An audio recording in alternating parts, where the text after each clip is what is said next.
నారా చంద్రబాబు నాయుడు గారు కూడా చెబుతున్నా, నీ దుంపదేగా 2 జడ్పీటీసీల కోసం ఎందుకై ఇంత కక్కుర్తి పడ్డావు? మొత్తం చరిత్ర అంతా నాశనం చేశావే.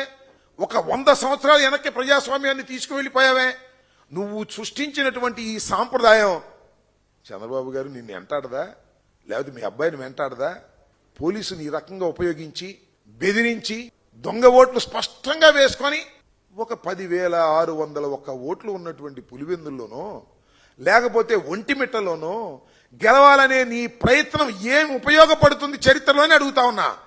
ఒకటైతే ఉపయోగపడుతుంది, రాష్ట్ర వ్యాపితంగా చూస్తున్నటువంటి వైఎస్ఆర్ కాంగ్రెస్ పార్టీ నాయకులు కానీ, వైఎస్ఆర్ కాంగ్రెస్ పార్టీ క్యాడర్ కానీ, వైఎస్ఆర్ కాంగ్రెస్ పార్టీ కార్యకర్తలు కానీ గుండెలు రగులుతా ఉన్నాయని మనవి చేస్తున్నా.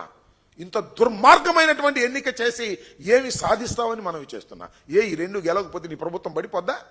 పులివెందులు ఎప్పుడన్నా గెలిచావా? గెలవలా. అయితే ఏంటి, ఇవాళ గెలవాలి. పోలీసుల చేత ఓట్లెంచు గెలవాలి.